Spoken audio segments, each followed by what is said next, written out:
Hello, everybody, and welcome to Two Geeks and One Noob, where we gather friends of similar interests, and maybe not so similar, and discuss, joke, learn more about, and generally have fun with geek culture. Today we're talking about Batman.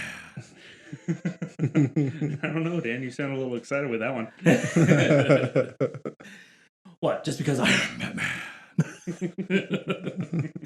I'm just saying, you've never seen me and Batman in the same room. This is true. Old joke. Anyway. I've never seen Batman in a room. Well, that's because he's hiding in the coffee table. We have plenty of DVDs. You can see it right there. Right behind David. There's like 5 of them. Anyway. So yeah, we're talking about Batman, considering the new Batman movie just came out not too long ago, and we've all seen it, finally. Sorry about that. So what did you guys think of the movie? I really enjoyed it. I went in a little worried about how long the movie was, because I was worried there might be some pacing issues or points that just drag on. And for me personally, I didn't feel that. I enjoyed everything throughout the whole movie and just felt engaged from start to finish. And it helped that there wasn't just any of those weird, awkward silences or anything like that. Like, if people weren't talking, there was just that constant movement with the soundtrack and like the audio effects and whatnot. As is just, I thought it was done really well, and I was definitely going in with very low expectations. Yeah, I think a lot of people were. I was going in with bated expectations. Wouldn't quite say low, but definitely expecting to be disappointed in some regards. Yeah, I think definitely me too. I was leaning towards the side of keeping my expectations low, just because wasn't quite sure about Robert Pattinson as Batman. I was kind of excited for it, but at the same time, knowing his track history, track record, that's what it is. There it is. There it is. Track record. You could almost hear the hamster fall off the wheel for that one. Yeah, his track record of movies. I mean, I enjoyed him. Bats. Yeah. He didn't sparkle in this one, so progress. Right, exactly. Actually, I gotta say, I think he did a good job. Yeah. I will say I enjoyed the Twilight movies. I'm in the minority here, but the only reason I watched those was because of an ex-girlfriend, but that was not something I chose to sit down and watch on my own. Yeah, it was like he definitely surprised me with what he did in that movie, and he was a lot more enjoyable than I was expecting, for sure. And I just enjoyed his take on the character. I will say I didn't think he was a very good Bruce Wayne. Yeah, agreed. I think he did a really good job in the suit. And I loved the detective aspect of it, because it was so different. We've always seen this like crime-fighting action hero, which I enjoy those kinds of things, but it was nice to have a break and see something a little bit different. Yeah. Well, that and also it's kind of truer to the original premise of Batman. Yeah. He was more detective than vigilante. Yeah, I agree 100%. Like, I've been wanting to see something like that for a while. And they just always steer clear of that. And I guess even with like the Nolan ones, I was surprised that they didn't do a little bit more with that, since they wanted to rely more on like the realism of things. Yeah. And so I was a little surprised that they didn't really touch on that much. But yeah, I enjoyed it. I thought he did a really good job. Yeah, and I think, like you said, with it being the detective comic, like that's where his origins came from, was Detective Comics. Mm-hmm. Kind of where, well, actually no, DC was something different, but Detective Comics, it was DC. DC is what Detective Comics became. Right. It was a merger with another company that I can't remember the name of, but yes. Okay, I was correct in thinking it then. Okay. Yeah, so like seeing Batman kind of come back to his roots of seeing the clues, seeing the forensics of it, even kind of the stuff that you see in the games that we play, like Arkham Knight and Arkham City and stuff like that. You kind of see some of that in it. Well, I think that they started strong with the detective side of things in Arkham Asylum, and then slowly ventured more to the more common action hero type. Like, there were still some detective aspects in Arkham City, with you actually like going around the city and investigating different murders and stuff like that. And they had that there. And then Arkham Knight, they're like, here's a tank, shoot people. Like, so it's very different pacing and tech. Yeah, but there was also the times where you could like scan a scene and rewind how things went and like be able to see it in different speeds and stuff like that. So like there was definitely some at least technological detective work. Yeah. There was some stuff. I don't remember that being nearly as prevalent in Arkham Knight. I know that Arkham Asylum, Arkham City to an extent, and Arkham Origins actually had a good bit of the detective side of things. Yeah. But yeah, Arkham Knight was a lot closer to that action hero style stuff. Yeah. I will say this was a very unique take on Riddler as well. It was. Yes. It was. It was a much darker, because like even in most of the more modern takes on Riddler, he tends to be just kind of like the goofy guy that sends his minions in, and he doesn't get his hands dirty if he doesn't absolutely have to. Mm-hmm. Whereas this take on the Riddler was very much like, no, I am in the weeds here, very dark. My hands are covered in blood. Yeah, like it was very different take, and I liked it. I thought he was like he did the creepy side of that like genius intellect type stuff really well. Yeah. Well, I mean the scenes where they were showcasing Riddler and specifically his intellect and more of how he's trying to set up this mind game against everybody. I think they did a really good job of kind of emulating David Finch's Zodiac with that one. Yeah, because I think he was pretty much tailored after that in some ways, at least this version of it. At least that retelling, because even that retelling had differences from the source material, which was based on the actual events. So, right, yeah. I'm sorry, I'm going full former movie critic with that one. Sorry, my bad. No, you're good.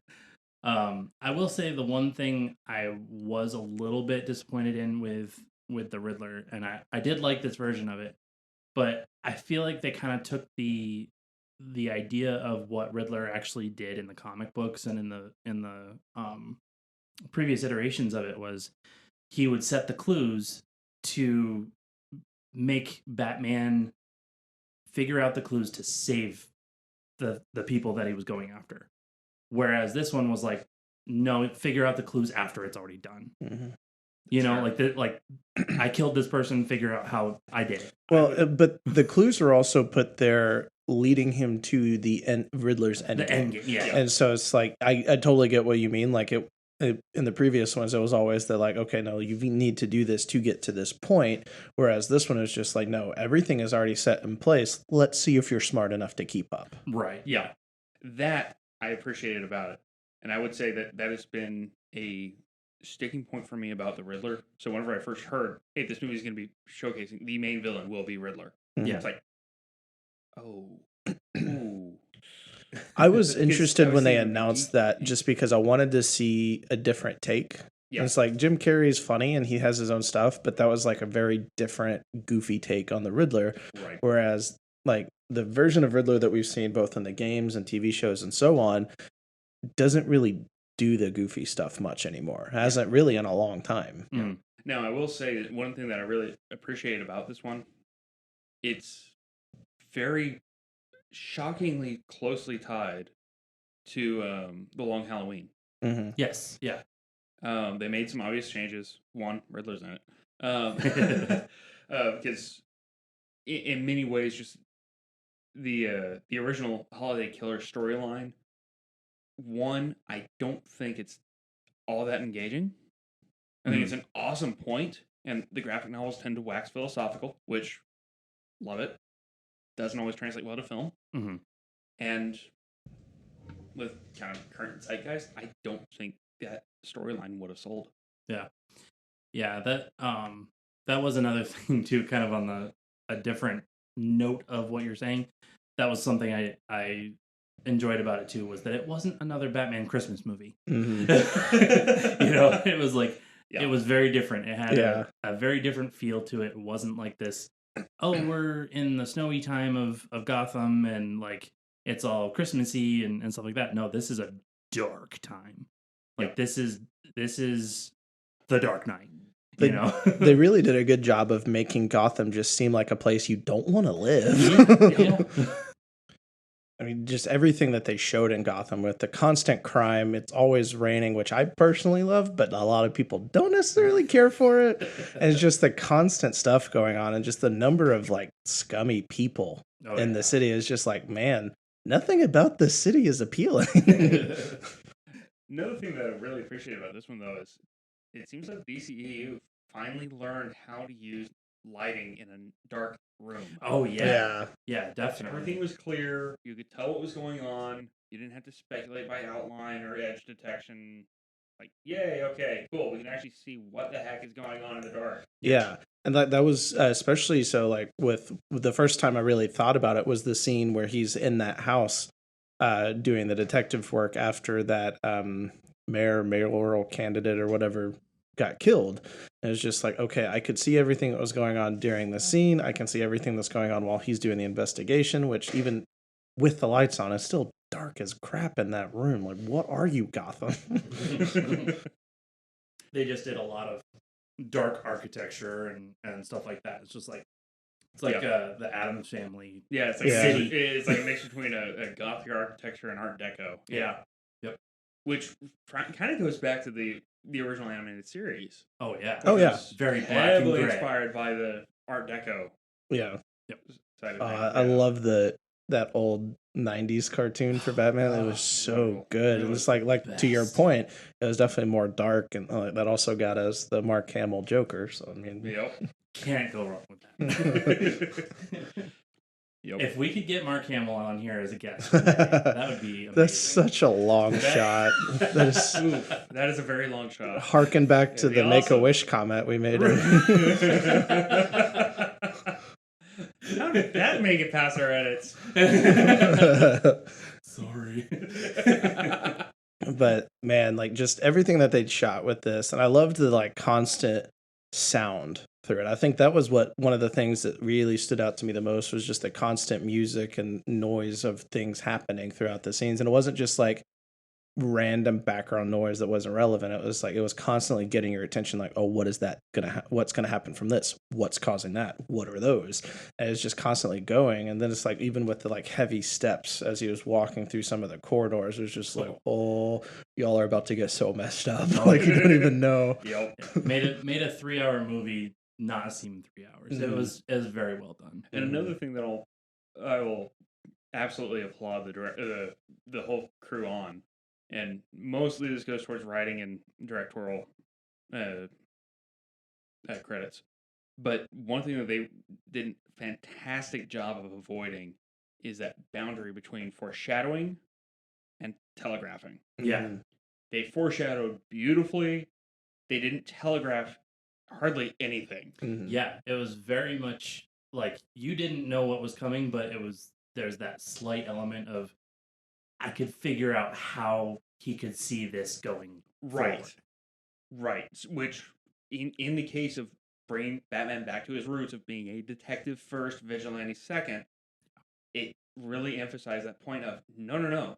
He's not just a billionaire playboy. That dude's sharp. Yeah.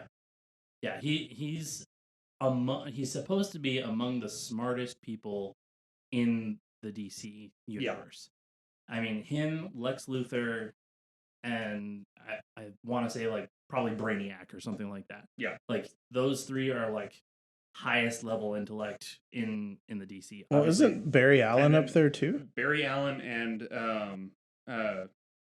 because Barry Allen was he was a forensic scientist. So he was definitely up there. Well, he was also really good at figuring things out as he was going around. He tended to run before thinking, but he was smart enough to figure things out when he did slow down to think. Yeah. He had a fast mind to figure things out. Yeah. I think that helped him to be able to be smart, is to be able to think through things like that. Yeah. That Diana is also up there intellect-wise. Well, yeah, I mean, with all the knowledge that Themyscira has, she was very well educated. With that and how old she is, it's more of just long memory more than anything else. Yeah, that's true. So hers is more of a wisdom, more than a. Hers is wisdom partnered with knowledge. Yes. Yeah. Whereas with Barry, it's more of a knowledge. Mm-hmm. Yeah. Hers is like wisdom and knowledge gained through experience, whereas his is just like he's got the knowledge and then he experiences something's like, whoa, wrong thought process. All right. Yeah. Anyway, I think we're kind of beleaguering the point there and getting off topic. What? That's okay. This is Batman, but it's also about Batman. So true. Yeah. And the friends that he keeps. Yeah. Yeah.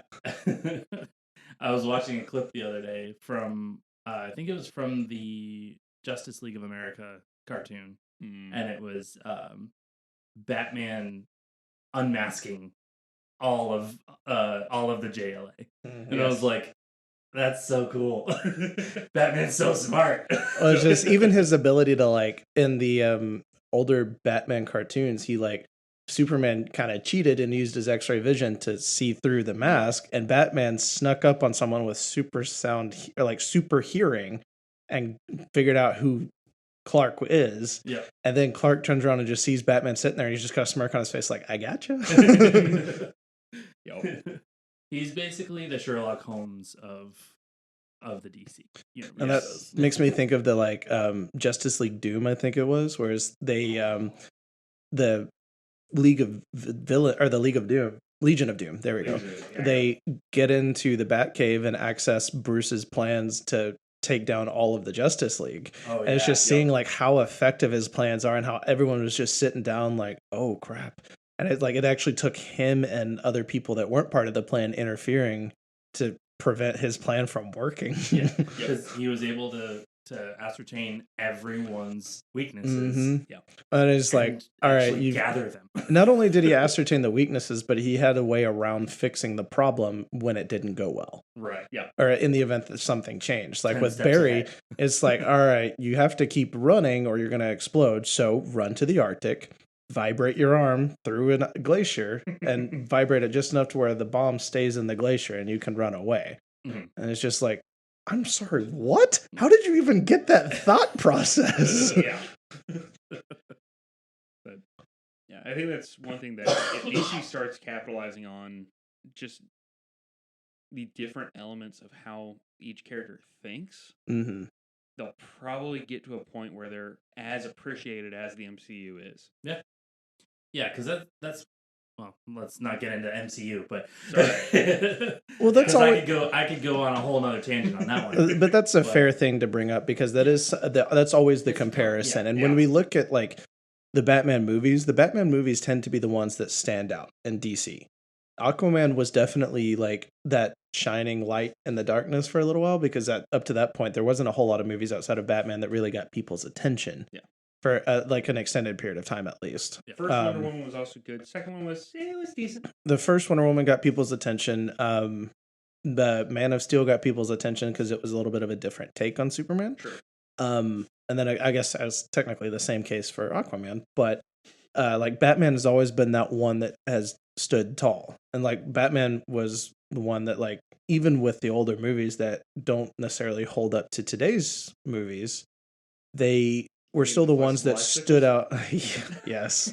They were still the ones that stood out over like the old Superman movies that no one really talks about anymore. Which is funny because I still enjoy watching those every once in a while, but I think you are definitely the optimist of the trio too. So. Yes. Yep. I do agree. No, I will admit I have a soft spot for that first Superman movie. Well, of course. I think everybody should. Yeah. Yeah. But Reeves did a fantastic job. Yeah, rest him. and then what's her name that played Lois? I don't remember. Oh man, I can see her. But anyway, she did a phenomenal job as Lois Lane. She did. I think that was very much who we thought Lois Lane was for many years. Yep. So, but yeah, back to Batman though, like. Well, I think that this was a big step forward for the DCEU. This movie, it showed that you don't have to stick to the Nolan style to make it successful. And nothing against the Nolan style. It's obviously well known and loved by so many people because of how good it is. Yeah. But it introduced this new style and this new take on a character and did well and showed us like, okay, the fans are paying attention. They want to see something different. They don't want to just see us trying to be Marvel. They don't want to see us trying to be Christopher Nolan. They want to see us do these characters correctly. Yeah. You mean do the Justice League justice? But Yeah, sorry. I was I was going to add that I think we've... We're dying right now. Sorry, not sorry. I do think that audiences got kind of spoiled by the Nolan trilogy. I think they got spoiled by The Dark Knight. That's fair, because that is definitely the one that standout everyone points to and says, is it better than The Dark Knight? Is it as good as The Dark Knight? Like, Yeah. I don't think Dark Knight Rises gets the appreciation it deserves because it was the one that followed The Dark Knight. Yeah. Well, I think that's what it was, though, is I think it came after The Dark Knight, and then it didn't do as well. So it was just like, okay, it has its moments, but it didn't have the same consistency throughout the whole movie of like, oh man, this is amazing. You know? Well, I think it's less that it isn't as consistent as Dark Knight, and more people had lower expectations of Dark Knight. Because Batman Begins was entertaining and for what it was, but it wasn't one of those movies you just walked away like, oh, I can't wait to see more Batman. It was just kind of like, oh, that was a good Batman movie compared to some of the other stuff we've got. Yeah. And then like people went into the Dark Knight and like they were being pretty negative on Heath Ledger's Joker. They were being pretty negative on Christian Bale because he had his own issues at the time, and so they went in with low expectations, and when they walked out, they were like, "Oh, that was great. That was way above what I expected." Yeah. And so I think it was the low expectations going in more so than Dark Knight Rises not being as consistent. I agree that it wasn't as consistent as Dark Knight, but I do think that the lower expectations going in played a big factor. Yeah. Because then you get the higher expectations of The Dark Knight, and then you get The Dark Knight Rises, and it's like, okay, that wasn't as good. I personally enjoyed, but I'm also a big Bane fan. Yeah. So, like, I was never going to be disappointed if Bane's in it, unless he's walking around, monkey work. Not Bane. Oh. Yeah. Which, on that point, I am a little curious, guys. What villain would y'all want to see in a live-action Batman? Hush. I want to see Hush. That is one of mine. Okay. I think Hush would be good. I think Clayface would be amazing. I also think Azrael would be a good one. Ooh. I feel like if they do Azrael, they're going to have to go with the Hellwalker saga. Well, I feel like at least my gut feeling and just what I picked up from it, it kind of feels like we're building to Court of Owls. Oh, yeah. Oh, absolutely. I was literally just about to say that, too. Court of Owls would be phenomenal in just about any storyline. And the way that they set this one up, and because they keep that major twist ending from the original Long Halloween storyline, they're setting it up softball pitch for it to easily be a known factor in one of the next ones if they do continue on this particular strain of the storyline. And if I'm remembering correctly, the main guy from Court of Owls is Talon, correct? Or is it the minions are called Talons? I want to say the minions. I'm not 100% sure, but I think the minions are Talons. I feel like, because I was talking about this with a couple friends of mine after we saw the movie, and we were saying that we feel like Court of Owls could be what they use to introduce Hush. Yeah. And bring him in for that. Because like I don't remember if I've actually haven't read Court of Owls, so I'm not super familiar with it. I just know about it from you guys and a couple other friends that have told me about it. It just like his connection. I don't remember if Hush is part of the Court of Owls storyline. But the way that it's done and the way that they're building up this part of the universe, I feel like it could easily build to that. Yeah, definitely. And what I like too is like the way that they set things up with some of the characters, like Catwoman and Penguin. It's like, okay, Penguin is kind of there. He's not like the Penguin we all know. Yeah. Until towards the end, it's like, okay, things are changing now. Penguin is becoming the Penguin. And I love how they worked in the waddle. Yes. That was hilarious. Yes. And then they also did this story. It was like Catwoman leaves, and it's like, okay, so like, are they doing that as a way to not totally rely on her character moving forward? Is that just kind of a thing? It's like, okay, she comes back because something happens. It's Like, kind of fitting with her character yeah, throughout actually almost every rendition of her story. yeah, Her character arc. yeah. I It's think, very fitting. yeah. Oh, I 100% agree, and I feel like doing it right, they could easily have her leave and not be in the next one, and then potentially show up either post credits or very early in like a third one, and be like, okay, I need help. Yeah. And I know I can trust you. Yep. But to kind of cycle back to your question, other villains, like, I actually need to give credit where it's due. That actually was something prompted by a coworker of mine. So Ricky, if you're listening, thank you. I would like to see a new take on Poison Ivy in this darker universe. I feel like there's a lot of ways that they could really do that, and I feel like there's plenty of actresses that could do that character really well with this setup. Just not Uma Thurman. I was like, even just thinking about like some of the other actresses that we've got, like Gemma Arterton could play a really interesting version of Poison Ivy in this darker universe. Even Elizabeth Olsen could play a fantastic version of this character. Like, there's, I think she's enjoying that Disney money right now. yeah. I mean, there's so many possible casting choices to play characters like Poison Ivy or even Hush that would be really cool. What about Shailene Woodley? What has she been in? She was in the Divergent series. She was the the main actress in that. She was actually supposed to be MJ in the Amazing Spider-Man movies. She's a good actress. I could see her doing some fun stuff with that character for sure. Yeah. I was gonna it just kind of dawned on me. I was like, that would be an interesting take on it. Yeah, that would be. Kind of real quick, two little points back to the movie. I have to say I really liked these 2 points. One thing was about Catwoman making her Falcon's daughter was so like mind blowing to me. I was like, what? So you went into that without knowing any of the points. Okay. No, I didn't know that at all. Then the whole idea of Martha Wayne being in Arkham, and also that she was in Arkham, I didn't know that as well. Yeah. Oh, there are so many plot points.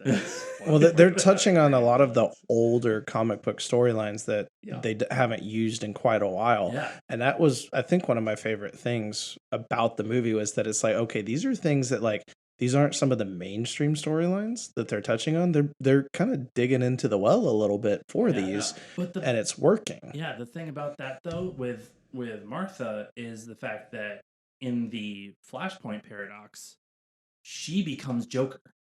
So it makes a ton of sense that she was already insane.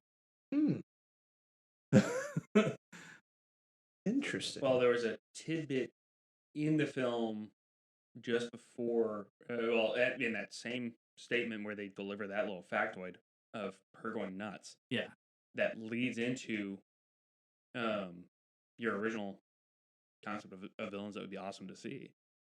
So it's a small bit of lore, but I encourage anyone who is interested in that, go back, watch the movie, and now that it's coming out on HBO Max, this is one to actually shell out to go see it in a theater. Yeah, I would agree with that for sure. And like with this darker, more detective-based take on it, I think Hush would actually be perfect follow-up because he led Batman on quite the like goose chase, for lack of a better word, building up to his ultimate plan, and like it required a lot of detective work to hunt down Hush. And so like since they are leaning more into the detective side of things, and we've got this angle with Martha Arkham, and like there's so much that they could do, and Hush just feels like the perfect choice.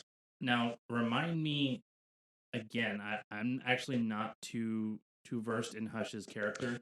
Is like he is a childhood friend of Bruce Wayne's, or like his family was close with the Wayne family, and so they'd known each other a lot, but they kind of went down very different paths as they got older. Right. And it got to the point where Hush was just basically out for vengeance against Bruce because he felt like the Waynes kind of like ruined his life and his family. Mhm. And he got to the point where he was like killing people and taking off parts of their faces to like meld his face into looking like Bruce so that he could take over. That's what it was. Okay. Because for some reason I was thinking that he was a clone of Bruce, but that makes more sense that he was trying to basically become Bruce. And again, hats off to my same coworker. That kind of ties into another one that would be interesting for them to try to adapt live action is Professor Pig. He's newer, so I don't know. So that actually might be a benefit because they could tie him in with the original lore that was more rooted in the plausible. Yeah, Professor Pig and Mad Hatter both would be interesting characters that they can kind of play around with, as in this more detective style. Yeah, and one that is as much as I enjoyed Cillian Murphy's take on him, I would love to see a take on Scarecrow where they actually get more involved in what the hallucinations are. Yeah. The Scarecrow he's a shrink. Mm-hmm. He's a psychologist. He plays with people's minds. Yeah. He fixes them when he's daylighting, but whenever he's moonlighting as this villain, he messes them up all the more. Yeah. So my question to you guys, I guess, would be, do you guys think that this movie lends itself to some of the more fantastic ideas of the Clayface, of the the more powered individuals? I feel like it's leaning more into the like intelligence battles. Yeah. It's more a chess match than a full on fight, which we saw plenty of brawling with all of the Riddler goons, which by the way, that was fantastic. Just him just trucking through the hall, getting shot like I'm going to hurt you when I get there. Like, that was so good. Yes. Reminiscent of a Marvel but I do think that we could build up to more powered characters like Clayface. I feel like we're probably going to stick more with the more intellectual battles, at least for the time being. I think if they decided, I think they can, and I think if they decide they're going to go ahead and shift it that route, we'll probably see the likes of Solomon Grundy first. Yes. That would actually be great. I hadn't even thought about that. Because Grundy is, I mean, he, in and of himself, he is a mystery. Yeah. And they definitely teased that like brutal fighting side when he took the shot of adrenaline towards the end of the movie. And it's just like, oh man, like if he got put into a corner where he has to just boost up on adrenaline to take on like Grundy or Clayface. Again, this is back to a little bit more of testing your comic lore here. What color was that adrenaline? It was green. It was green. It was a neon fluorescent green. Mm-hmm. Where have we seen that before in the original comics? Ninja Turtle ooze. Well, yeah. I was thinking I was going to go more original Bane, but either Bane or the Joker serum. True. Considering the effects that's true. Considering the effects of it, him just it was more Bane. Yeah. Yeah, it definitely leans a little bit more into Bane. I would like to see the intellectual Bane, which we got bits and pieces of with Tom Hardy, but definitely not to the same extent. See, I think they should go a mix of it, of like he's still intellectual and he's very mob bossy, but at the same time, when he takes the venom, it hulks him out pretty much. I kind of think that makes me think of the version of Bane that we got from Arkham Origins, where it's like when Joker shows up and it's like, all right, I'm the one that created the bounty. I actually killed Black Mask. He's irrelevant in this story. Let's see who can kill Batman first. You have one night. Mm-hmm. And Bane just like takes over and is like, I have a plan. Get out of my way. Yeah. Yep. I'm definitely with you. I think Bane would be a really cool. I would like to see that. Yeah. I do want them to do more of the obscure characters like Hush and Court of Owl stuff, because those are these storylines that we haven't seen. Yeah. We've seen Bane. We've seen the angle of like them touching on the I'm forgetting the name of the comic when Bane breaks Batman's back. Oh goodness. Shoot. Yeah. I can't remember the name of that comic arc right now, but like we've seen them touch on that. We've seen them touch on like the stuff with the Joker. As much as I would like to see a new Joker to see what they do with it in this universe. Actually, we already have to an extent. Yes. It was in a deleted scene, yeah. Yeah. If you watch that deleted scene, I think the only reason they cut that scene in particular was because they were worried about runtime. It was Which deleted scene? It's not the one with Riddler and him talking in prison, right? No, that was the end scene. Batman coming to actually talk to Joker about Riddler. Oh, interesting. Yeah. I'm going to have to find that deleted scene then. That sounds really cool. Yep.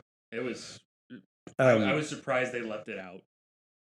Yeah. I feel like between the runtime and then also just the concern of like, okay, we've done Joker before, and there's always that immediate comparison of how does this hold up to Heath Ledger. Yeah.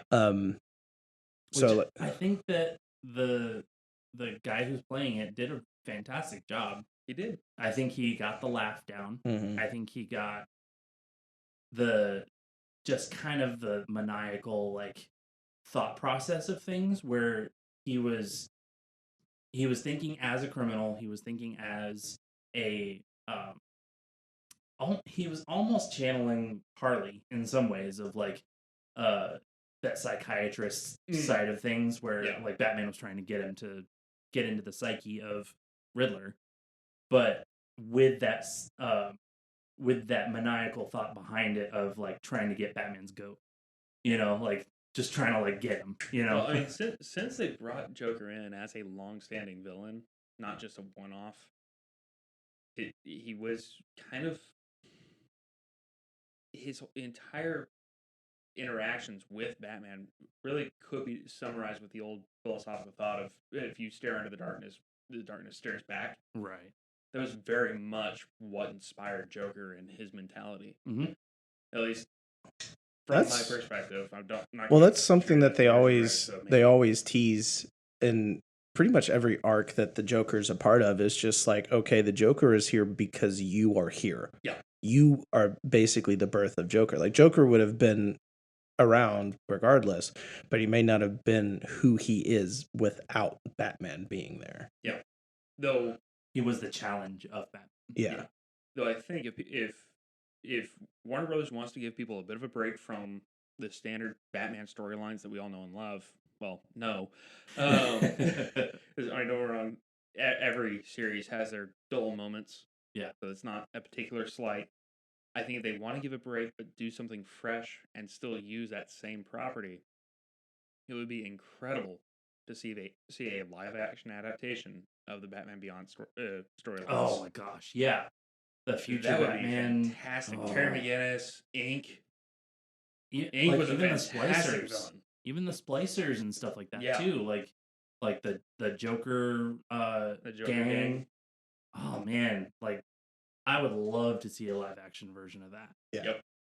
Even some of the other ones, like there was an African American Batman that came out not too long ago. That it was, I think it was called like New Batman or something like that. Or no, it was Batman Incorporated. Okay, yeah. Which I think would be kind of a cool idea. Yeah, that would be awesome. I do want to see more of what they do, and it's interesting because this is such an early take on Batman that it's kind of hard to predict what they're going to do because I don't see them doing any sort of like time skip or anything. Like I feel like the way that they're building this universe, they want to try and keep it cohesive and not jump around too much. Yeah. And so I don't think we're going to see a darker take on like Robin or Nightwing or characters like those. But I do think that we could continue building in that direction where it's like maybe we do get a Robin down the road. And again, I would say that this film definitely hinted at building to that plot point coming into a more, as you put it, more cohesive storyline with him with Bruce looking after and constantly. They kind of focus on Bruce with this pondering face of like, how can I help you? You are where I was. Yeah. How do I help you overcome this? Yeah, with the senator's son or mayor's son. That and also just the whole setup at the end was like, okay, like vengeance is not the solution. That can very quickly become a dangerous path for a lot of people.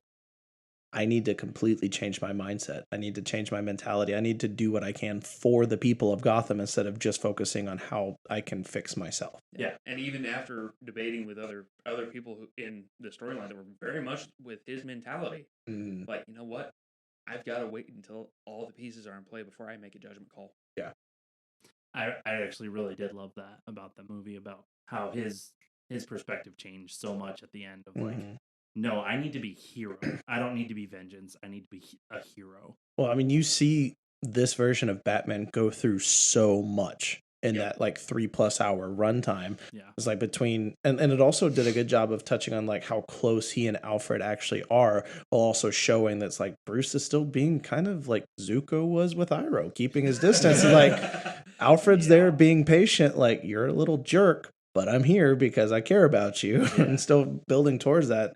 And it really kind of showed that relationship without making it like too much of a focal point until it needed to be the focal point. Yeah. And the way they show that scene, Bill, it's a dirty trick, but they played it with aplomb, where they absolutely build up that hope of no, everyone's gonna be okay, and then you realize no, you're seeing two timelines converge here, and no, that hope you were feeling, it's that pit in Bruce's throat as he's driving back to the manor. Like no, hang on. Yeah. And just like, and Andy Serkis did such a good job. I was literally looking up that name. I was like, I can't remember his name, but yeah, like Andy he Serkis, did such a great job with. Well, I knew him as Gollum, and I knew him as Claw. Yep. But it was just like we've gotten teases of who Alfred was in his life before he became butler for the Waynes, and like Dark Knight when it's just like we burned the forest down, that was our solution. And like they teased these things of like, okay, Alfred has this darker past and he's a lot smarter than people give him credit for, and he's also not holding to the same restrictions that Batman is with guns and things. And then also he's no slouch. Oh no. In the show Gotham, he was a military man. Yeah, he was former SAS in Gotham, wasn't he? Yeah. So he knows his way around. Which actually I think that is pretty close to original canon too. Yeah. Well, there's like an older comic book arc of someone like breaking into Wayne Manor, and you just see Alfred standing there with a double barrel shotgun just loading up the rounds. He goes, I assure you, I do not hold to my master's qualms with guns. Yeah. And just puts it together, and it's just like, oh no. Alfred's not holding back Batman. Batman's holding back Alfred. No, we don't kill. What are you talking about, Master Bruce? That's rubbish, Master Bruce. Oh man. Okay, so we've had this discussion for a little bit, and I think there's another fairly popular question to ask about Batman. Okay. Who is the best Batman? I mean, it's gotten to the point now where I think there have been almost as many actors playing Batman as there have been playing James Bond. So I think it's a fair question to ask. And that's such an interesting category because I don't know that there's one person that was the best at both sides of the character. Yeah. At least for me. Like there's some people that really stand out as Bruce, and there's other people that really stand out as Batman. Yeah. But for me personally, I don't have one person I can point to and say, okay, you were the best overall at both sides of this character, period. Yeah. I feel the same way, except I feel like, no. You're right. I think one of the earlier ones of the earlier Batman movies, I think had a better rounded out version of Bruce Wayne and Batman. I can't remember which one it was. Could he move his neck? Probably not. Okay. I'm more talking about the actual characteristics, not so much the suit. Oh, yeah. Because like, I want to say Val Kilmer definitely did a good rounding out of both characters. As for the best Batman, it's himself. I would say, honestly, myself, I would say Ben Affleck. I like Batman or Ben Affleck as Batman. Batman. Not so much as Bruce Wayne, Yeah. but Batman himself. Credit to Ben Affleck on this. If they wanted to go with the older Batman storylines, like what we'd all thought that particular movie would have been, where it was the original Batman versus Superman storyline. Yeah. Had they stuck closer to that version, yes, I would agree with you. For a younger, still pretty much in his prime Batman, no, I can't. Yeah. No, I can see where you're coming from on that, because he wasn't the best Batman ever. Yeah. But I would say that he was my favorite iteration of Batman. Okay. Okay. That's fair. I feel like Michael Keaton stands out in a lot of stuff that he did. And then also, like, Christian Bale did what he did. Like, there's no denying his place within the Batman universe. But for me, like, I was just so genuinely surprised with Robert Pattinson that he's one of the ones that's like walking away like, I want to see a lot more of him in this character. Whereas like Christian Bale, he did, like, those movies were good, obviously, because they are. But I wasn't walking around like, I want to see more things with Christian Bale. Whereas with this one, I walked out, I was like, why is Robert Pattinson not in more movies? Yeah. Like, he's so much better than I gave him credit for. Yeah. And I think seeing a growth in him as Bruce Wayne, I think that would be phenomenal, because with him being his first or second year of being Batman, second year of being Batman. I will say, as Bruce Wayne, he didn't really get my attention. Oh, that's like, what I didn't saying, think though. he was a great Bruce Wayne, and especially with that weird like emo haircut thing. I was just like, what is that? Well, that's kind of what I was saying, though, is that like at this point, the Bully McGuire look. Yeah, he's still in his vengeance Batman phase where he hasn't developed his Bruce Wayne persona. Mm-hmm. Yeah. So like at this point, he's being Batman, and he like right now is when he's gonna be like, okay, now I need to build my Bruce Wayne persona as being that billionaire playboy, and being that's his mask. Mm-hmm. Yeah. I was about to say that it's fitting with the timeline they've given of how long he's been the Dark Knight to say, okay, are you the Dark Knight or are you Bruce Wayne playing the Dark Knight? Right. So I think in that regards, absolutely, the casting could not have been better. But as far as personal favorite Batmans, Val Kilmer I think was the closest to balancing out the two in a fairly well-rounded way. Though, and this is potentially a very tricky response, Kevin Conroy. Oh, well, yeah. Yeah.